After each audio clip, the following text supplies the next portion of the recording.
Di po kasi ano po eh, pag history po kasi, parang kaya hinahaluan ko po siya ng gano'n. Yan. Opo. Si Gabriela Silang ay asawa po ni Diego Silang po. Na nakipaglaban para po sa kalayaan po ng probinsya ng Ilocos. Opo. Pero sa kasabang palad po, si Diego Silang po ay pinatay po ng kanyang matalik na kaibigan na si Miguel Bigos at si Pedro Bekbek, na binayaran po ng gobyerno ng Espanya para ipatumba si Diego. Gayunpaman, ipinagpatuloy po ni Gabriela Silang na asawa po ni Diego ang naiwang laban po ng kanyang asawa po. Hindi man lahat po ng sundalong Pilipino, Ilocano ay sumama kay Gabriela kasi may hindi po naniniwala na kaya ba ng isa, pasensya na po sa word po, pero kasi sabi po ng ilan sa mga kalalakihan noong panahon po ng Kastila, kaya ba ng isang babae na pamunuan ang gera dito sa Pilipinas? May mga ilang Pilipino na hindi naniwala at may ilan po na naniwala po sa kanya. Isang laban po ang kanyang naipanalo, pero nung sila po ay susugod na po sa Bigan, sila po ay nahuli ng mga sundalo po. Kung kaya siya po, kasama po ang ilan pa po niyang mga kasamahan, ay binitay sa Plaza Salcedo, kung saan po matatagpuan po ang Bigan Dancing Fountain.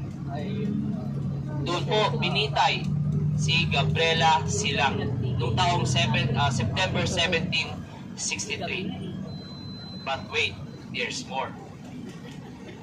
Opo.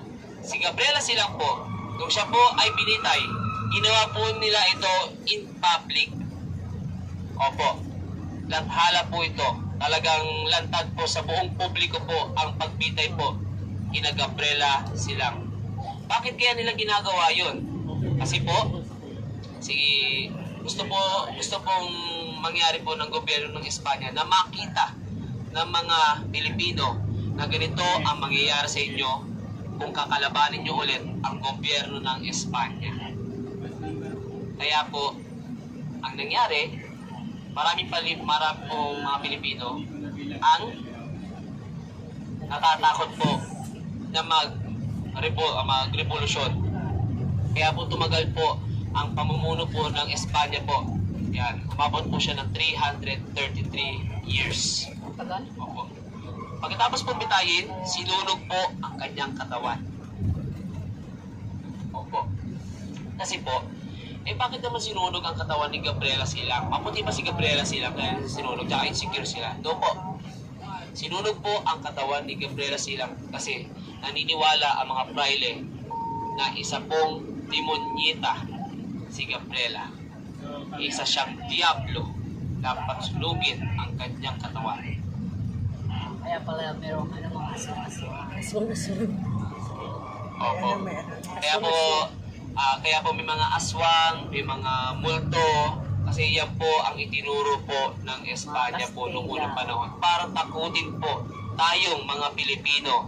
Yan, may mga takot po sa multo dito? Wala naman. Opo. Kung ako po ang inyong tatanungin, malugod ko pong sinasabi na totoo po. Joke lang. Yan. Opo. Next question po tayo kasi medyo kasi yun po yung unang panahon po na maling pamamaraan po ng pagturo po ng praile nung araw at ng mga Espanyol sa mga Pilipino para sa ganun po ay mapasunod po nila ang mga Pilipino.